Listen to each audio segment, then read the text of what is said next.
Video income certificate কিভাবে তোমরা বাড়িতে বসেই বানিয়ে নিতে পারো সেই নিয়ে আজকের এই ভিডিও।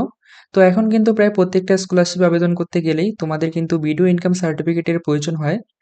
তো সেই জন্য তোমরা কিভাবে বাড়িতে বসেই খুব সহজ পদ্ধতিতে তোমরা এই ভিডিও ইনকাম সার্টিফিকেটের জন্য আবেদন করবে সেই নিয়ে আজকের এই ভিডিও। তো ভিডিওটি সম্পূর্ণ দেখতে থাকো। ভিডিওটি সম্পূর্ণ দেখলে তোমরা নিশ্চয়ই বুঝতে পারবে তোমরা কিভাবে বাড়িতে বসেই এই সার্টিফিকেটটি আবেদন করবে। তো প্রথমেই তোমরা একটা ব্রাউজারে চলে আসবে। তো আমি এই ক্ষেত্রে ওপেন করছি ক্রোম ব্রাউজার। ক্রোম ব্রাউজারে আসার পর এখানে তোমরা সার্চ করবে হচ্ছে ই-ডিস্ট্রিক্ট। ই-ডিস্ট্রিক্ট লিখে তোমরা এখানে সার্চ করবে। সার্চ করার পর এখানে প্রথম যে ওয়েবসাইটটি দেখতে পাচ্ছ edistrict.wp.gov.in, এই প্রথম ওয়েবসাইটটিতে তোমরা এখানে ক্লিক করবে। ক্লিক করার পর তোমরা এদিকে দেখতে পাচ্ছ ডান দিকে log in and sign up বলে একটি অপশন এসছে, এখানে ক্লিক করবে। এখানে ক্লিক করার পর এখানে তোমরা দেখতে পাচ্ছ হচ্ছে এন্টার ইউজার নেম। তো তোমরা যেহেতু এখানে নতুনভাবে সাইন আপ করবে সেই জন্য তোমাদের একটা ইউজার নেম এখানে ক্রিয়েট করে নিতে হবে। আর যাদের অলরেডি ইউজার নেম রয়েছে তাহলে তোমরা কিন্তু এখানে ইউজার নেম অ্যান্ড এখানে ক্যাপচা কোডটি ফিল আপ করে তোমরা ডিরেক্ট এখানে সাইন ইন করতে পারো। তো যারা এখানে নতুন আছো তারা তোমাদের এখানে রেজিস্টার করতে হবে। সেজন্য এখানে নিচে দেখতে পাচ্ছ রেজিস্টার বাটন। এই রেজিস্টার বাটনে এখানে ক্লিক করবে। তারপর এখানে দেখতে পাচ্ছ ফার্স্ট নেম, অর্থাৎ তোমাদের এখানে ফার্স্ট নেম দিয়ে দিবে। তারপর তোমাদের এখানে লাস্ট নেম দিয়ে দিবে। তারপর তোমাদের ইমেল আইডি একটা দিয়ে দিবে। তারপর এখানে তোমার মোবাইল নাম্বারটি বসিয়ে দিবে। তারপর নিচে এখানে ডেট অফ বার্থ দিয়ে দিবে।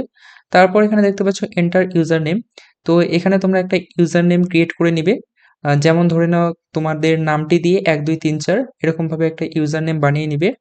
আর তোমরা এখানে যে ইউজার নেমটি দিবে সেটি কিন্তু অবশ্যই তোমরা কোনো একটি পেজে লিখে রাখবে। কেন কিনা যখন তোমরা এখানে লগ ইন করবে তখন লগ ইন করার সময় কিন্তু এই ইউজার নেমটি তোমাদের কাজে লাগবে। অর্থাৎ এই ইউজার নেমটি তোমাদের পুট করতে হবে। সেজন্য তোমরা এই ইউজার নেমটি একটি পেজে লিখে রাখবে। তো ইউজার নেমটি এখানে দেওয়ার পর এখানে দেখতে পাচ্ছ রেজিস্টার অপশন। এই রেজিস্টার অপশনে তোমরা ক্লিক করে দিবে। রেজিস্টার অপশনে ক্লিক করে দেওয়ার সাথে সাথেই তোমাদের কিন্তু যে মোবাইল নাম্বারটি এখনই তোমরা দিলে সেই মোবাইল নাম্বারে একটা ওটিপি ঢুকবে। তো সেই ওটিপিটা তোমরা এখানে পুট করে দিবে। ওটিপিটা পুট করে দেওয়ার পরেই কিন্তু তোমাদের ইউজার নেমটি এখানে ক্রিয়েট হয়ে যাবে। তো এরপর তোমরা আবারও এই পেজটিতে চলে আসবে। এই পেজটিতে আসার পর তোমরা এখানে দেখতে পাচ্ছ এখন এন্টার ইউজার নেম। তো এখনই যে তোমরা ইউজার নেমটি ক্রিয়েট করলে সেই ইউজার নেমটি তোমরা এখানে দিয়ে দিবে। যদি ইউজার নেমটি ভুলে গিয়ে থাকো তাহলে তোমরা যেই ইমেল আইডিটি এখানে দিলে সেই ইমেল আইডিটিও এখানে তোমরা পুট করে দিতে পারো। তো ইমেল আইডি অথবা হচ্ছে ইউজার নেম তোমরা যেকোনো একটা এখানে পুট করে দিবে। তারপর এখানে দেখতে পাচ্ছ নিচে একটি ক্যাপচা কোড। এই ক্যাপচা কোডটি এখানে এন্টার ক্যাপচার এখানে ফিল আপ করে দিবে। তারপর তোমরা এখানে সাইন ইন এ ক্লিক করে দিবে। সাইন ইন এ ক্লিক করার পর এখানে তোমরা যে মোবাইল নাম্বারটি দিলে সেই মোবাইল নাম্বারে একটি ওটিপি ঢুকবে। তো তোমরা সেই ওটিপিটি এখানে বসিয়ে দিবে। ওটিপিটি বসিয়ে দেওয়ার পর এখানে তোমরা সাবমিট অপশনে ক্লিক করবে। সাবমিট অপশনে ক্লিক করার পর তোমরা এদিকে ডান দিকে দেখতে পাবে তোমার নামটি কিন্তু এখানে চলে এসছে। তারপর তোমরা এদিকে বাঁদিকে যে দেখতে পাচ্ছ 3 ডট লাইন, এই 3 ডট লাইনে তোমরা ক্লিক করবে। তারপরে এখান থেকে দেখতে পাচ্ছ ফার্স্ট অপশন সার্ভিসেস, এখানে ক্লিক করবে। তারপর সেকেন্ড অপশন এখানে দেখতে পাচ্ছ সার্টিফিকেট, এখানে সার্টিফিকেট অপশনে ক্লিক করবে। তারপর এখান থেকে নিচে দেখতে পাচ্ছ হচ্ছে ইনকাম সার্টিফিকেট, এই ইনকাম সার্টিফিকেটের এখানে ক্লিক করবে। তো এই ইনকাম সার্টিফিকেট বানাতে তোমাদের কি ডকুমেন্টের এখানে প্রয়োজন হবে সেগুলো এখানে মেনশন করে দেওয়া রয়েছে। তো তারপর এখানে তোমরা অ্যাকসেপ্টের এখানে ক্লিক করে দিবে। তো এখানে কিন্তু তোমাদের মেইন ফর্মটি খুলে যাবে। এই ফর্মটি কিন্তু তোমাদের এখানে পূরণ করতে হবে এখন। তো প্রথমেই তোমরা এখানে দেখতে পাচ্ছ স্যালুটেশন। তো এখানে তোমরা যদি ছেলে হয়ে থাকো তাহলে এখানে অবশ্যই মিস্টার চুজ করতে পারো। এবং মেয়ে হয়ে থাকলে এখানে মিস চুজ করতে পারো। তো আমি এখানে মিস্টার চুজ করছি। তারপর এদিকে দেখতে পাচ্ছ ফার্স্ট নেম। তো তোমাদের যেই ফার্স্ট নেম সেই ফার্স্ট নেম এখানে দিয়ে দিবে। ফার্স্ট নেম দেওয়ার পর এখানে তোমার লাস্ট নেমটি এখানে দিয়ে দিবে, অর্থাৎ তোমার টাইটেল এখানে তোমরা দিয়ে দিবে। তারপর এখানে দেখতে পাচ্ছ মিডল নেম, তোমাদের যদি কোনো মিডল নেম থেকে থাকে তাহলে এখানে দিতে পারো। তারপর এখানে তুমি দেখতে পাচ্ছ ডেট অফ বার্থ, তোমার কি ডেট অফ বার্থ সেই এটি এখানে বসিয়ে দিবে। এখানে দেখতে পাচ্ছ পাশে একটি ক্যালেন্ডার দেওয়া রয়েছে, এখানে ক্লিক করে তোমার ডেট অফ বার্থটি এখানে বসিয়ে দিবে। তো সেই ডেট অফ বার্থটি বসিয়ে দেওয়ার পর এখানে দেখতে পাচ্ছ এজ, এই এজটি কিন্তু অটোমেটিক্যালি এখানে নিয়ে নেবে। তারপর এখানে তোমরা নিচে দেখতে পাচ্ছ জেন্ডার, তোমার কি জেন্ডার সেটি তোমরা সিলেক্ট করবে। তারপর এখানে তুমি দেখতে পাচ্ছ আধার নাম্বার, তো তোমার আধার নাম্বারটি এখানে বসিয়ে দিবে। তারপর এখানে দেখতে পাচ্ছ প্যান নাম্বার, তো তোমাদের যদি প্যান কার্ড থেকে থাকে তাহলে এখানে প্যান নাম্বারটি বসিয়ে দিতে পারো, না দিলেও কোনো সমস্যা নেই। তারপর নিচে দেখতে পাচ্ছ এখানে ইমেল আইডি, তো তোমার যেই ইমেল আইডি রয়েছে সেটা এখানে বসিয়ে দিবে। অবশ্যই কিন্তু এখানে একটা বৈধ ইমেল আইডি দিবে। তারপর এখানে পাশে দেখতে পাচ্ছ মোবাইল নাম্বার, তো তোমার মোবাইল নাম্বারটি এখানে তোমরা বসিয়ে দিবে। মোবাইল নাম্বার বসিয়ে দেওয়ার পর পাশে এখানে দেখতে পাচ্ছ ভেরিফাই একটি অপশন, এই ভেরিফাই অপশনে তোমরা ক্লিক করবে। ভেরিফাই অপশনে ক্লিক করার সাথে সাথেই তোমার যে ফোন নাম্বারটি দিলে সেই নাম্বারে কিন্তু একটা 6 ডিজিটের ওটিপি ঢুকবে। তো সেই ওটিপিটি এখানে তোমরা এন্টার করে দিবে। ওটিপি এন্টার করে দেওয়ার পর এখানে তোমরা দেখতে পাচ্ছ ভ্যালিডেট, এখানে ভ্যালিডেটের এখানে ক্লিক করবে। তো দেখতে পাচ্ছ এখানে কিন্তু আমার মোবাইল নাম্বারটি সাকসেসফুলি ভ্যালিডেট হয়ে গেছে। এরপর তোমরা এখানে নিচে চলে আসবে। এখানে নিচে এখানে দেখতে পাচ্ছ প্রেজেন্ট অ্যাড্রেস অফ অ্যাপ্লিক্যান্ট, অর্থাৎ তোমাদের এখানে কিন্তু অ্যাড্রেস এখানে তোমাদের দিতে হবে। তো তোমার যেই অ্যাড্রেসটি সেখানে এখানে সেই অ্যাড্রেসটি এখানে তোমাদের দিতে হবে। তো এখানে দেখতে পাচ্ছ অ্যাড্রেস লাইন 1, এই অ্যাড্রেস লাইন 1 এ তোমাদের ভিলেজ, তারপর তোমার পোস্ট অফিস, তারপর তোমার পুলিশ স্টেশন, এই ৩ টে তোমরা এখানে বসিয়ে দিতে পারো। অ্যাড্রেস দেওয়ার পর এখানে তোমরা দেখতে পাচ্ছ এখানে পিনকোড। তো তোমাদের যেই পিনকোডটি সেই পিনকোডটি এখানে তোমরা বসিয়ে দিবে। পিনকোডটি দিয়ে দেওয়ার পর এখানে কিন্তু তোমাদের কান্ট্রিটি অটোমেটিক এখানে সিলেক্ট করা থাকবে এবং তোমাদের স্টেটটাও এখানে সিলেক্ট করা থাকবে অলরেডি। এখানে দেখতে পাচ্ছ ওয়েস্ট বেঙ্গল লেখা চলে এসছে।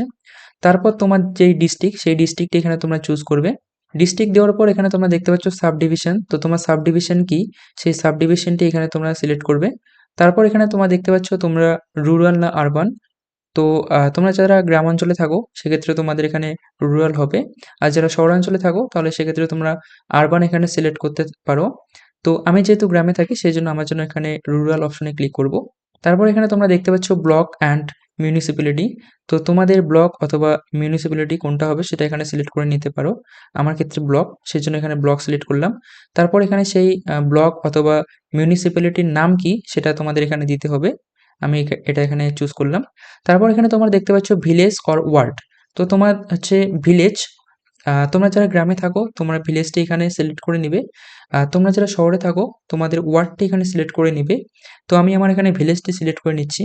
ভিলেজটি দেওয়ার পর এখানে তোমরা পাশে দেখতে পাচ্ছ পোস্ট অফিস। তো তোমাদের পোস্ট অফিস এখানে দিয়ে দিবে এখানে তোমরা। তারপর এখানে দেখতে পাচ্ছ পুলিশ স্টেশন। তো তোমাদের পুলিশ স্টেশনের নামটি এখানে তোমরা দিয়ে দিবে। তারপর এখানে তোমরা নিচে দেখতে পাচ্ছ সেভ অ্যান্ড নেক্সট, এই অপশনে ক্লিক করে দিবে। দেন তারপর তোমাদের এখানে পরবর্তী আরেকটা পেজ খুলে যাবে। তো এখানে দেখতে পাচ্ছ অ্যাপ্লিক্যান্ট পার্মানেন্ট অ্যাড্রেস। তো এখানে তোমার হচ্ছে প্রেজেন্ট অ্যাড্রেস এবং পার্মানেন্ট অ্যাড্রেস যদি সেম হয়ে থাকে তাহলে তোমরা এখানে দেখতে পাচ্ছ সেম অ্যাড্রেস অ্যান্ড, এখানে ক্লিক করে তোমরা এখানে প্রেজেন্ট অ্যাড্রেস করে দিতে পারো। তাহলে তোমাদের যে আগের অ্যাড্রেসটি দিলে সেই অ্যাড্রেসটি এখানে তোমাদের নিয়ে নিবে। আর যদি তোমাদের প্রেজেন্ট অ্যাড্রেস এবং পার্মানেন্ট অ্যাড্রেস সেম হয়ে না থাকে তাহলে তোমরা এখানে ক্লিক করে নট সেম করবে। নট সেম করে তোমাদের এখানে এই পার্মানেন্ট অ্যাড্রেসটি এখানে তোমরা বসিয়ে দিবে। তো আমার যেহেতু পার্মানেন্ট অ্যাড্রেসটাই হচ্ছে প্রেজেন্ট অ্যাড্রেস, সেজন্য আমি এখানে প্রেজেন্ট অ্যাড্রেসে ক্লিক করব এবং সেই আগের অ্যাড্রেসটি এখানে চলে এসছে। তারপর তোমরা এখানে নিচে চলে আসবে। নিচে আসার পর এখানে দেখতে পাচ্ছ applicant is minor or student. তো তোমরা যারা 18 বছরের নিচে আছো তোমরা এখানে ইয়েস এ ক্লিক করবে। আর যারা 18 বছর পার হয়ে গেছো তোমরা এখানে নো তে ক্লিক করবে। তারপর এখানে দেখতে পাচ্ছ পাশে স্পেশাল কেস, এখানে ক্লিক করে তোমরা হচ্ছে আনম্যারিড নাকি ম্যারিড এখানে তোমরা সিলেক্ট করবে। তো আমি এক্ষেত্রে দিয়ে দিচ্ছি নট অ্যাপ্লিকেবল, এটা তোমরা দিতে পারো, কোনো সমস্যা নেই। তারপর এখানে তোমরা নিচে আসবে। নিচে আসার পর দেখতে পাচ্ছ ওখানে ফ্যামিলি ডিটেলস। তো এখানে তোমাদের একটি রো অ্যাড করতে হবে। এখানে পাশে দেখতে পাচ্ছ অ্যাড রো একটি অপশন, এই অ্যাড রোতে ক্লিক করবে। ক্লিক করার পর তোমার এখানে কিন্তু গার্জিয়ান ডিটেলস দিতে হবে। তো এখানে দেখতে পাচ্ছ রিলেশনশিপ, এখানে ক্লিক করলে তুমি যাকে গার্জিয়ান হিসেবে রাখবে অর্থাৎ ফাদার, মাদার, হাসব্যান্ড। তো আমি যেহেতু এখানে ফাদারকে গার্জিয়ান হিসেবে রাখবো সেখানে এর জন্য আমি ফাদার সিলেক্ট করছি। তারপর তোমরা এখানে স্যালুটেশনটি দিয়ে দিবে। অর্থাৎ তোমার বাবা হয়ে থাকলে এখানে তোমরা মিস্টার দিতে পারো। তারপর এখানে দেখতে পাচ্ছ ফার্স্ট নেম, অর্থাৎ তোমার বাবার ফার্স্ট নেম কি সেই নামটি তোমরা এখানে বসিয়ে দিবে। বসিয়ে দেওয়ার পর তোমার বাবার হচ্ছে লাস্ট নেম অর্থাৎ তোমার বাবার টাইটেল এখানে তোমরা বসিয়ে দিবে। যদি মিডল নাম থেকে থাকে তাহলে তোমরা এখানে মিডল নামটি এখানে তোমরা বসিয়ে দিবে। বসিয়ে দেওয়ার পর তারপর এখানে তোমরা এই ওকে অপশনে ক্লিক করে দিবে। তারপর এখানে তোমরা নিচে দেখতে পাচ্ছ সেভ অ্যান্ড নেক্সট, এই অপশনে ক্লিক করে দিবে। এরপর তোমরা এখানে দেখতে পাচ্ছ monthly income of the applicant, এখানে ক্লিক করবে তোমরা। তো এখানে তোমার হচ্ছে মান্থলি ইনকাম কত সেই ইনকামটা এখানে তোমরা বসিয়ে দিতে পারো। তো তোমাদের যাদের 5,000 অথবা 6,000 তোমরা তোমাদের যেটা মান্থলি ইনকাম সেটা তোমরা এখানে বসিয়ে দিবে। তারপর নিচে দেখতে পাচ্ছ হচ্ছে রিজন ফর অ্যাপ্লিকেশন। তো তোমরা কিসের জন্য এই ভিডিও ইনকাম সার্টিফিকেটটি এপ্লাই করছো সেটা তোমরা এখানে বসিয়ে দিবে। এখানে তোমরা দেখতে পাচ্ছ IIT return, income tax and other. তো আমি এখানে আদার অপশনে ক্লিক করে দিচ্ছি। তারপর এখানে দেখতে পাচ্ছ আদার রিজন ফর অ্যাপ্লিকেশন। তো এখানে তোমরা বসিয়ে দিবে তোমরা যদি স্কলারশিপের জন্য আবেদন করে থাকো তাহলে তোমরা এখানে লিখে দিবে স্কলারশিপ। তো আমি এখানে স্কলারশিপ লিখে দিয়েছি। তারপর এখানে তোমরা দেখতে পাচ্ছ সেভ, এই সেভ অপশনে ক্লিক করে দিবে। সেভ অপশনে ক্লিক করে দেওয়ার পর এখানে তোমাদের এখন কিন্তু ডকুমেন্ট আপলোড করতে হবে। সেজন্য তোমরা এখানে নিচে এখানে তোমরা বাঁদিকে দেখতে পাচ্ছ সাপোর্টিং ডকুমেন্ট, এই সাপোর্টিং ডকুমেন্টের এখানে তোমরা ক্লিক করবে। তারপরে এখানে দেখতে পাচ্ছ রেসিডেন্টাল প্রুফ, রেসিডেন্টাল প্রুফ হিসেবে তোমরা আধার কার্ড এখানে দিতে পারো। তোমরা এখানে ক্লিক করলে তোমরা এখানে অনেকগুলো ডকুমেন্ট দেখতে পাবে। তো সেই ডকুমেন্টগুলোর মধ্যে একটি ডকুমেন্ট দিলে হবে। তো আমি এখানে আধার কার্ড সিলেক্ট করে নিচ্ছি। আধার কার্ড সিলেক্ট করে নেওয়ার পর তোমরা এখানে দেখতে পাচ্ছ পাশে অ্যাটাচ ফাইল, এই অ্যাটাচ ফাইলে তোমরা ক্লিক করবে। অ্যাটাচ ফাইলে ক্লিক করার পর তোমার কিন্তু এখানে ফাইল ম্যানেজার ওপেন হয়ে যাবে। তো সেখান থেকে তুমি হচ্ছে তোমার আধার কার্ডটি এখানে নিয়ে নিবে। তো এখানে তোমরা হচ্ছে JPG, JPEG, PNG and PDF ফরম্যাটে তোমরা এই আধার কার্ডটি তোমরা দিয়ে দিতে পারো। তো আমি এখানে আধার কার্ডটি আমার দিয়ে দিচ্ছি। আধার কার্ড দিয়ে দেওয়ার পর এখানে তোমরা দেখতে পাচ্ছ ফটোগ্রাফ, অর্থাৎ যে অ্যাপ্লিক্যান্ট রয়েছে তার ফটোগ্রাফ এখানে তোমরা একটা দিয়ে দিবে। তো এখানে অ্যাটাচ ফাইলের এখানে ক্লিক করলে আবারও ফাইল ম্যানেজার ওপেন হয়ে যাবে। তো এখানে তোমরা হচ্ছে তোমার ফটো এখানে বসিয়ে দিবে। ফটো দেওয়ার পর তারপর এখানে দেখতে পাচ্ছ তোমরা ইনকাম প্রুফ। তো ইনকাম প্রুফ হিসেবে তোমরা হচ্ছে parent or guardian income proof এখানে দেখতে পাচ্ছ। অ্যান্ড এখানে তোমরা দেখতে পাচ্ছ ইনকাম প্রুফ ফ্রম গ্রাম পঞ্চায়েত অথবা মিউনিসিপ্যালিটি কাউন্সিলর। তো এখানে তোমরা হচ্ছে গ্রাম পঞ্চায়েতের ইনকাম সার্টিফিকেট তোমরা এখানে দিতে পারো। সেই জন্য তোমরা এখানে দেখতে পাচ্ছ অ্যাটাচ ফাইল, এই অ্যাটাচ ফাইলে ক্লিক করলে আবারও তোমাদের ফাইল ম্যানেজার ওপেন হয়ে যাবে। এখান থেকে তোমরা হচ্ছে তোমাদের আম আ গ্রাম পঞ্চায়েতের ইনকাম সার্টিফিকেট এখানে তোমরা পুট করে দিবে। ইনকাম সার্টিফিকেট দেওয়ার পর এখানে তোমরা দেখতে পাচ্ছ আদার ডকুমেন্ট। তো তোমরা যদি অন্য কোনো ডকুমেন্ট এখানে দিতে চাও তাহলে দিতে পারো। না দিলেও কোনো সমস্যা নেই, এটি দরকার নেই। তারপর তোমরা এখানে দেখতে পাচ্ছ আই অ্যাকসেপ্ট, এই আই অ্যাকসেপ্ট এই ঘরটাতে এখানে টিক মার্ক করে দিবে। তারপর তোমরা এখানে দেখতে পাচ্ছ সেভ, এই সেভ অপশনে তোমরা ক্লিক করে দিবে। সেভ অপশনে ক্লিক করে দেওয়ার পর এখানে তোমরা দেখতে পাচ্ছ প্রিভিউ, এই প্রিভিউ অপশনে একবার ক্লিক করবে। প্রিভিউ অপশনে ক্লিক করে দেওয়ার পর এখানে তোমরা দেখতে পাচ্ছ তোমরা যা এখানে এখন ফিল আপ করলে সেই সমস্ত কিন্তু এখানে চলে আসবে। তো তোমরা একবার মিলিয়ে নিবে যে সবকিছু ঠিক রয়েছে কিনা। যদি সবকিছু ঠিক থেকে থাকে তাহলে তোমরা এখানে সাবমিট অপশনে ক্লিক করবে। তো সবকিছু তোমরা দেখে নেওয়ার পর এখানে তোমরা দেখতে পাচ্ছ সাবমিট, এই তোমরা সাবমিট অপশনে এখানে ক্লিক করে দিবে। সাবমিট অপশনে ক্লিক করে দেওয়ার সাথে সাথেই তোমাদের অ্যাকনলেজমেন্ট একটা নাম্বার জেনারেট হবে, সেটা তোমরা ছবি করে রাখতে পারো এবং পাশে দেখতে পারবে একটা অ্যাকনলেজমেন্ট স্লিপটা যে রয়েছে সেটি ডাউনলোড করার একটা অপশন থাকবে। তো সেই অ্যাকনলেজমেন্ট স্লিপটা তোমরা এখানে ডাউনলোড করে নিবে, সেটি কিন্তু তোমাদের পরবর্তীতে কাজে লাগবে। তো তোমরা অ্যাকনলেজমেন্ট স্লিপটি ডাউনলোড করে নেওয়ার পর তোমরা এখানে ২ থেকে ৩ দিন অপেক্ষা করবে। যদি তোমার এই ইনকাম সার্টিফিকেটটি অ্যাপ্রুভ হয়ে যায় তাহলে তুমি এখান থেকে ডাউনলোড করে নিতে পারো সরাসরি। আর যদি দেখছো তোমার ২-৩ দিন পার হয়ে গেল তবুও তোমার হচ্ছে এই ইনকাম সার্টিফিকেটটি এখানে অ্যাপ্রুভ হচ্ছে না, তাহলে তোমার হচ্ছে নিকটবর্তী তোমার যেই বিডিও অফিস রয়েছে সেই বিডিও অফিসে তুমি চলে যাবে। সেই বিডিও অফিসে চলে গিয়ে তোমার এই অ্যাকনলেজমেন্ট স্লিপটি এখনই যেটা ডাউনলোড করলে সেটার একটা তোমরা প্রিন্ট আউট নিয়ে যাবে এবং সেটা বিডিও অফিসে গিয়ে দেখাবে। দেখিয়ে বলবে যে আমার এই ইনকাম সার্টিফিকেটটি তোমরা হচ্ছে ভেরিফাই করে দাও। তাহলে কিন্তু সঙ্গেই তারা সেখানে এই ইনকাম সার্টিফিকেটটি অ্যাপ্রুভ করে দিয়ে দিবে এবং তোমরা বাড়িতে এসে এই ইনকাম সার্টিফিকেটটি এখান থেকে তোমরা ডাউনলোড করে নিতে পারো। তো এই ছিল তোমাদের ভিডিও ইনকাম সার্টিফিকেট বানানোর খুব সহজ একটি পদ্ধতি। তোমরা এইভাবেই বাড়িতে বসে ইনকাম সার্টিফিকেট বানিয়ে নিতে পারো। তো পরবর্তী তোমরা কোন টপিক নিয়ে ভিডিও চাও সেটা অবশ্যই তোমরা হচ্ছে কমেন্ট বক্সে লিখে জানাতে পারো।